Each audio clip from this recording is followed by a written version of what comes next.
morning. So, in the previous class we discussed about the use of the future instruments for the hedging. So, depending upon the dollar gap situations or the duration gap situations of the commercial banks, the commercial banks can use this future instruments for hedging the interest rate risk in the market. So, then other type of derivatives instruments which are also popularly used in the market for hedging the interest rate risk and other type of risk, those are basically the options and the futures that already in the introduction of this particular sessions we have discussed. So, today we will be discussing about the what do you mean by this options. Already although we have discussed these different concepts related to options, we will be discussing about how the options are used to hedge this interest rate risk in the market, and also what is the basic difference between futures and options. And there are two types of typical or maybe we can say that specific options what the commercial banks use for managing the interest rate risk in the market, that is caps and floors. So, these are the four things what we are going to discuss today. So, one is what basically exactly the option is and how it is used. Second is what is the basic difference between futures and options. Then we have the caps and floors, which are the specific type of options where the commercial banks always use for managing the interest rate risk in the market. So, let us see that what are those different type of options what the commercial banks use. Already you know on the basis of the underlying asset what we are using for making that kind of option contract, accordingly the name of the options are defined. So, the most used options which are used in the financial market by the commercial banks to manage the interest rate risk, that is the interest rate options. So, what basically exactly the interest rate options are. So, if you ask this particular question, then already you know that we have two things, we have call options and we have put options, then we have American options, then we have the European options. There are different ways the options are defined. But whenever we are talking about the interest rate option, the interest rate option basically grants the holder of the securities the right. What kind of right it gives? Either if it is a put option, then it gives this particular right like sell those instrument which with another investor at a pre-specified exercise price before the option expires. So, if it is a call option, if you are going for buying the securities, then from another investor at a pre-specified price before the options expiration date. So, either you can sell these securities or sell these instruments at a predefined prices, or you can buy this particular instruments at a predefined prices. On the basis of the nature of this particular option, this particular option can be defined. And here you remember the underlying asset is basically the interest rate. Then another thing, if you see that the put option writer, that means writer means we are talking about the seller, the put option writer must stand ready to accept the delivery of the securities from the option buyer if the option is exercised, because the option buyer has the right to exercise the option, but they have no obligations, but the option seller has the obligations to sell that particular security, or they should be ready to deliver that particular security, deliver that particular instrument if option buyer at any point of time wants to exercise that particular option at a pre-specified price whatever you have decided from the beginning. And the call options buyer or call option writer basically must stand ready to sell the securities to the option buyer if the option buyer generally goes for requesting for that particular instrument and that particular contract at that particular point of time. So, whenever the buying and selling activities takes place in this option market, the option buyer always gives this option seller the premium. So, the particular fee what the option buyer should pay to the option writer to facilitate this particular kind of process, then we basically pay a particular kind of premium which is called the option premium. If the option buyer is not going to exercise that particular option, then he has to forego that particular premium. So, in this context, the option premium, whenever we are getting a payoff, the payoff minus this option premium, that is the profit what this particular investor can generate if the call option or the put option are in the money. That in the money, out of the money concept already we have discussed. If the option is in the money, but the profit what the option holder is trying to generate, that basically depends upon the difference between the market price and the strike price, and as well as the premium what the option buyer has already paid to the option seller. So, that is the basic notion of the option, and this is the way the option contract is designed. If you make a difference between options and futures, then what kind of differences we are finding? That whenever you talk about the futures there is a obligation that from both the parties, that this particular contract or particular kind of agreement has to be exercised, and both the parties have the obligations to exercise that particular kind of contract what already they have agreed upon to exercise in the future. But whenever you talk about the options, in the options we don't obligate the party to deliver the securities and require a smaller initial outlay. So, if you remember in the future options, in the futures there is no such kind of premium involved, but whenever you talk about the options, then we have certain concepts like premium which is involved, where the buyer pays that particular premium to the seller. So, the buyer has the right, but they do not have the obligation to exercise that, which is not the case in the context of the futures. This is number one. And here in this context, the option buyer has different options. They can exercise the option, they may sell the option to another buyer, or they can allow the option to expire at the time of the maturity. So, there are different options which are available to the option buyer, but in the context of future those kind of options are not available, or the option investor, option holder is able to exercise those kind of options, but in the future holder basically is not entitled for this kind of process, or this kind of options is not available for them. So, generally there are two types of market we have. One is over the counter market, we have exchange traded market, but the interest rate options are mostly traded in the over the counter market, where the exercise date and price can be always tailored to the needs of the option buyer. So, whatever needs the option buyer has, accordingly the exercise date and prices are already mentioned or already available in that particular kind of market, like over the counter market. On the basis of the requirement, the investor can take the particular position to hedge that particular risk, but they are going to face in the future depending upon the macroeconomic fundamentals, how the interest rate is going to fluctuate. Accordingly, they can, if they can take the positions, by that the interest rate risk can be minimized in that particular market. So, these are the basic difference between the options and futures. Then we have, whenever we talk about another market we have, that is called the futures options market. So, what do you mean by the futures options market?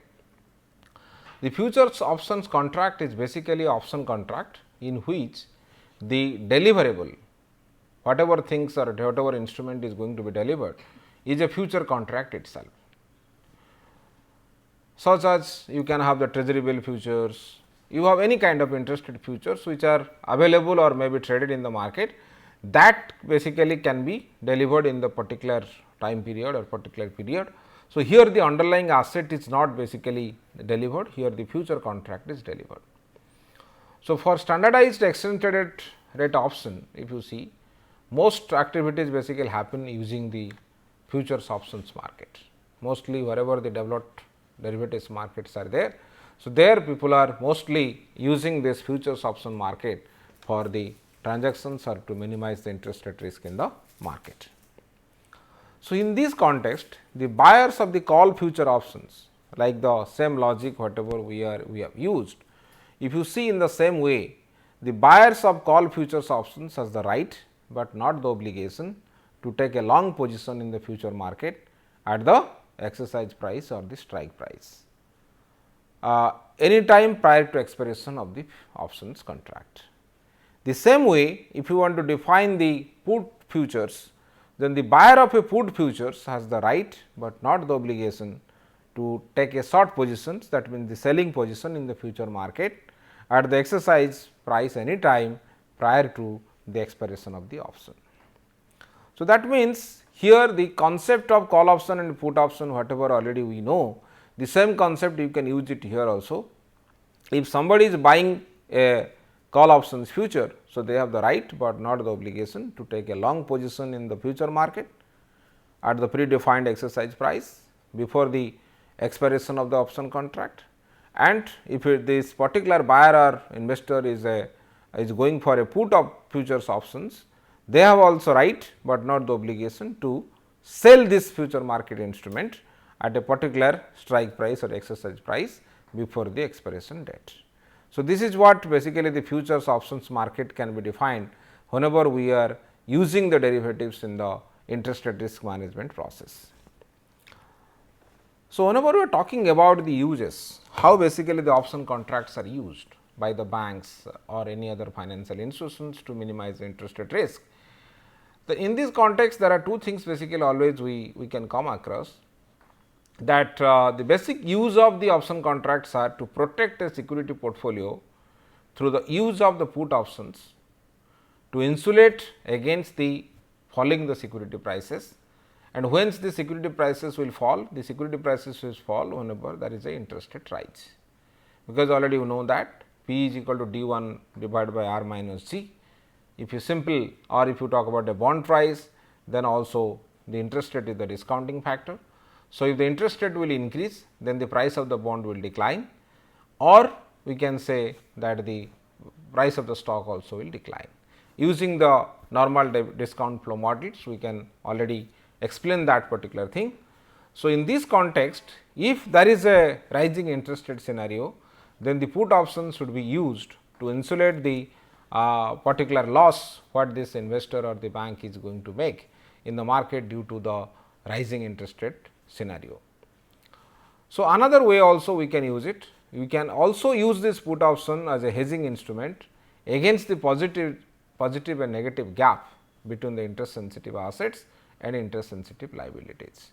So, whenever there is a negative gap or positive gap, on that particular time, what kind of contract or what kind of options should be used to minimize the interest rate risk, whatever way we have discussed it for the future, the same way also it can be used for the options market, that how the options can be basically used to hedge out the particular losses what are the interest rate risk what these particular banks are going to face due to the change in the interest rate in the market.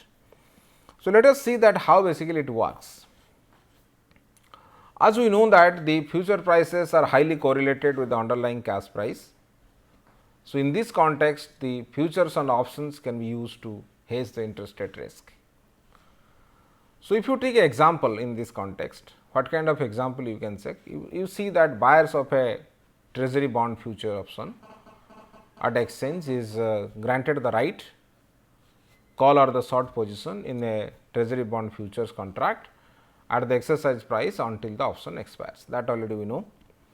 So, if the interest rate rise, there are two scenarios, either interest rate can rise or the interest rate can fall. If the interest rate will rise, then put options are most likely to be exercised, because they can generate the profit in one market in that particular scenario, and they can lose in another market. So, the net gain will be loss or not, there will be no loss, no gain. So, the investor can hedge out the total risk in that particular point of time. So, if the interest rate falls, then the what this investor basically this or the particular financial institutions or the banks can do, they if they are holding a call option, that will be more inclined to exercise their option. That means, if the interest rate falls, the market price increases. If the market price increases, then obviously the call option will be in the money. If the call option is in the money, then that will be exercised in the market. And in that particular point of time, they can generate the profit, because the premium whatever they have already paid and this particular option is in the money means they can generate some positive payoff, and that positive payoff minus premium, the rest of the money basically they can generate the profit. So, even if that particular premium will be equal to this the payoff what basically they are getting, still this particular loss they can hedge out whenever this kind of scenario arises. So, because of that, depending upon the interest rate changes, the commercial banks can use this particular kind of options to hedge the risk in the market. So, another example if you see, suppose your bank has a commitment to make a fixed rate loan in 3 months at the existing rate. That is a fixed rate loan, which is the interest rate is not going to be changed due to the change in the market interest rate. So, that means if the interest rate is really will rise, then what will happen? This bank may lose the bank may incur a loss, because a notional loss can be incurred, because if it is a floating rate loan, the bank could have earned more interest from that.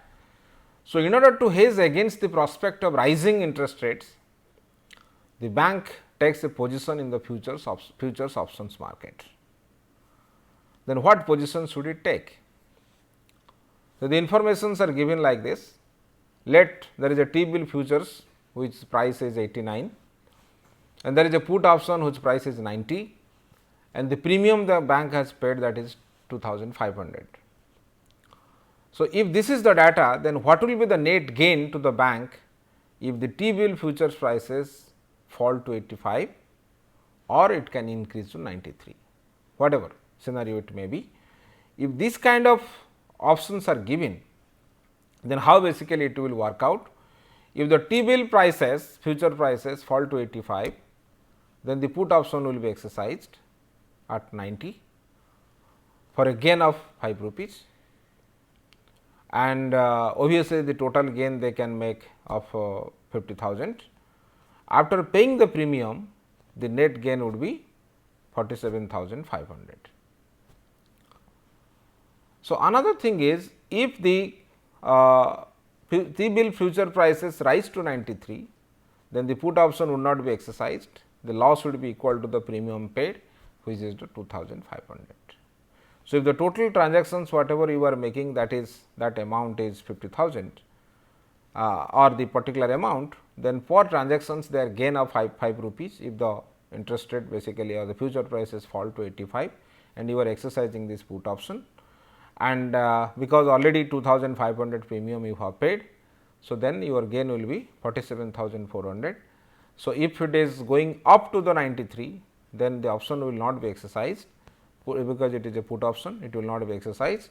So, in that context you are losing this basically the 2500 and the 2500 that already you have got. So, this is the way basically this particular contract can be used to hedge the risk. So, then we can see how the options are used to hedge the dollar gap positions. Suppose there is a interest sensitive assets which is more than the interest sensitive liabilities of a bank. So, if the interest sensitive liabilities which is more than the interest sensitive assets, then obviously already we know that if the interest RSL will be more than RSA, then we have a negative dollar gap. So, if there is a negative dollar gap and the bank is not going to hedge that position, then what will happen? If there is a change in interest rate and let the interest rate has increased, then your net interest income declines. That already you know, because your interest sensitive liabilities are more than the interest sensitive assets. So, in that condition, what the bank should do? If the bank wants to hedge that particular loss or hedge that particular risk, then what the bank should do? The bank should go for a long interest rate put option. They can buy for a interest rate put option. So, in that context what will happen? If the interest rate will increase, the bank earns profit on the put option and could use it to reduce or eliminate the risk what basically they are incurring in the spot market in terms of losing the net interest income. So, if the interest rate decrease, the bank would not exercise this put option, because the price will be higher in that particular point of time, and the benefit from an increasing net interest income basically they can generate out of this minus the put premium whatever they have paid. So, according to the sensitive rate sensitive assets and rate sensitive liabilities, they can use a particular option to hedge that particular risk or a particular loss what they are going to incur if there is a change in the interest rate which is not basically expected to generate any kind of profit in the spot market. So, let opposite thing, that there is a positive dollar gap, your rate sensitive assets are more than the rate sensitive liabilities. So, in that case the bank can go for a call option, they can buy a call option. So, if they will go for a call option, if the interest rate falls, So, the bank would lose on its cash or the spot market portfolio, but gain in the options positions, and if the interest rate rise, then the gain from the net interest income would only be partially offset by the option cost or the premium whatever they have paid. So, in either of these conditions, if they have used this particular kind of options for hedging that particular risk, so they can able to manage that particular interest rate risk in that particular scenario. Then when the bank has a negative dollar gap, then if the same example, if they will go for a T-bill future contract, if the interest rate increases and the T-bill prices will fall and the gain in the future position could be exercised. If the interest rate decreases, then the T-bill prices rise and the T-bill future contract is not exercised. So, here because we are talking about the interest rate futures and mostly the popularly these banks can use this T-bill futures contract for them. The reverse can happen whenever there is a positive dollar gap. In the positive dollar gap, you can buy a call option in the T-bill future contract. So, if the interest rate fall, the call option would earn the profit to offset the declining the net interest income. So, if the interest rate rises, the call option would not be exercised. So, this is because the market price will be lower. So, in that particular point of time, we can use that T-bill futures to hedge this interest rate risk in that particular bank. So, this is the way the options are used for hedging in the commercial banks in the different conditions like negative dollar gap conditions or positive dollar gap conditions. In both the cases, the different kind of instruments can be used to hedge the risk in the market. So, if you talk about the payoff, already we have seen in the payoff for the futures, but here whenever you talk about the payoff for the put and call options which is purchased by the bank. So, if it is a call option, what does it mean? It gives the right to call away from the option, but they do not have the obligation to exercise that particular option. Let the particular price is S and if the interest rate is falling, then already the call option investor has paid the premium from where they are buying this to the seller. So, that is why this is showing negative. So, in this context it is the premium is basically negative, that is why we have started from the negative. So, your S is a specific price which is the strike price. So, that once we reach the strike price and after that what will happen, if the market price again further go up, then the profit basically will be generated. So, the profit will be generated, and here the basic objective of using that thing is you can protect against the falling the interest rate on the assets in the particular market. So, if this thing arises, wherever this is the area where the profit basically can be generated if the security prices will rise, and already you know that this is a call option. If you are going for a put option, what does it mean? It gives basically the right to deliver to the option writer option writer securities or future contract at a specified price. The specified price means this is the strike price. So, if the interest rate rise, then what will happen, that then this S is the strike price and this is the premium already whatever you have paid. So, now what is happening, because it is a put option, if the interest rate is rising, then the market interest rate will go down. So, in that context we are going to lose in the market. To hedge that particular risk, we have taken that particular position. So, accordingly what will happen, that once the price basically goes from this, then it will start increasing, then this is the area where the profit can be generated, or price is basically falling like this. So, in the beginning here we are generating the profit, then once it reaches the strike price, then after that the profit basically will not be realized in that particular context. So, this is the way the payoff basically for the put option can be used. The same thing can be if you are selling a put option, you are selling a call option, the same concept also can be utilized in this context. So, if you see this particular thing, we can take here we are basically selling a call option to protect against the rising deposit and other borrowing cost, which basically facilitate for falling the market value of the assets. And whenever we are basically going for the selling the put option, our basic objective is to protect against the falling the interest rate on the assets such as current loans and future loans and investments in the securities.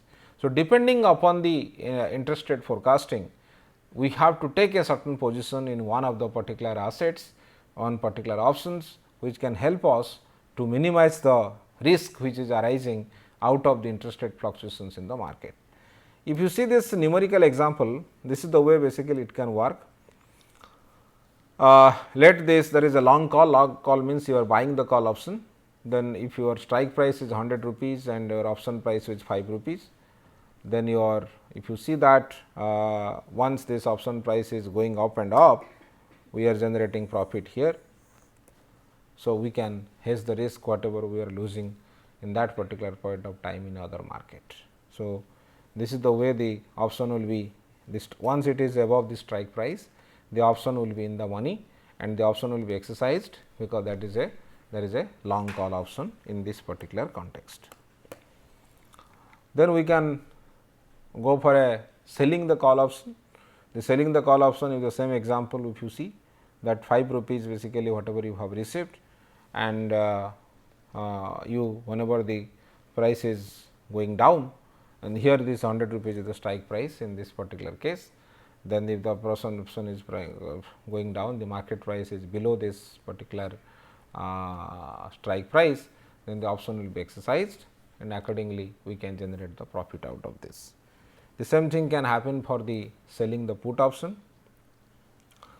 and you can generate the profit from put option in this case. If the price is going up and up, if you are going for exercising that particular option, then this is the area where you can generate your profit. So, this is the way the investing or buying the put option case we can generate the profit out of this. Then this is basically selling a put option.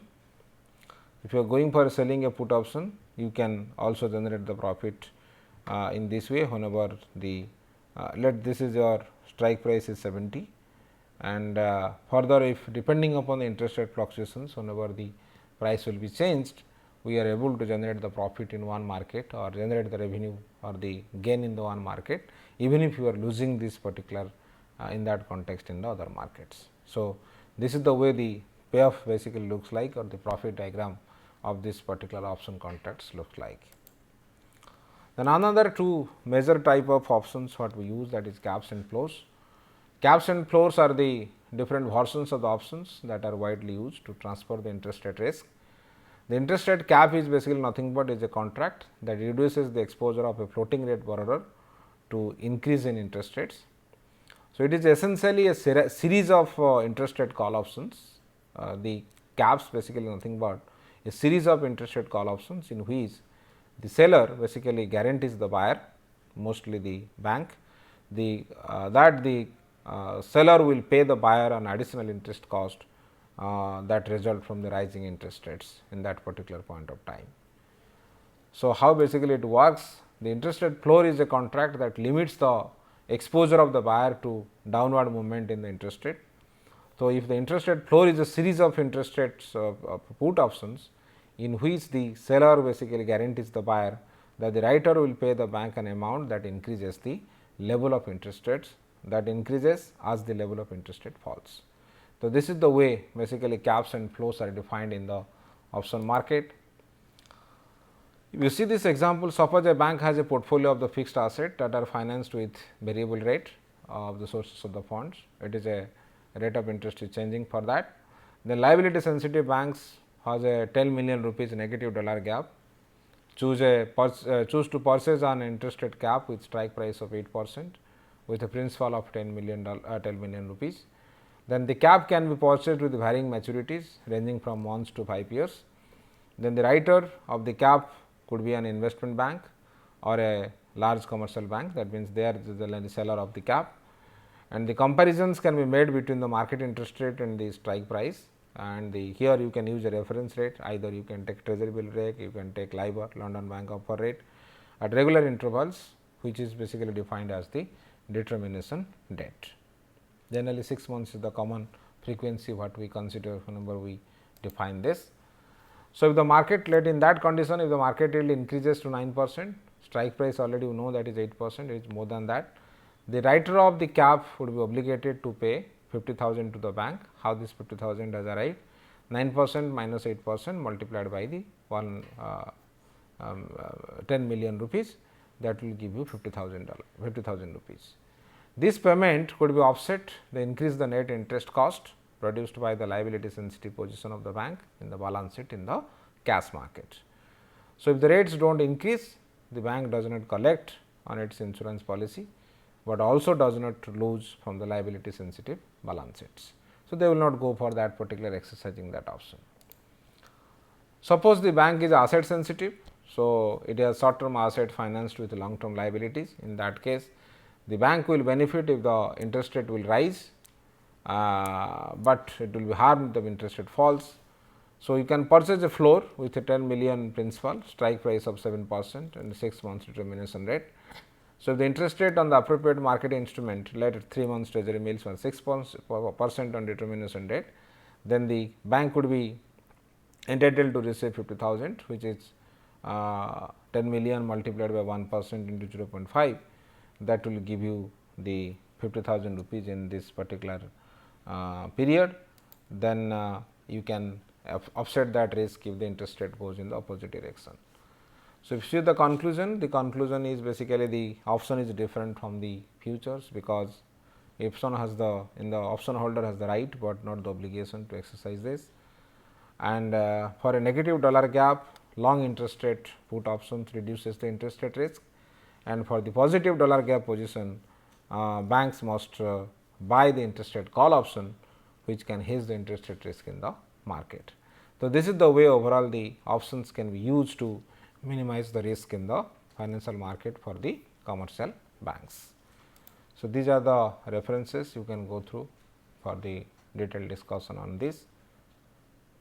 Thank you.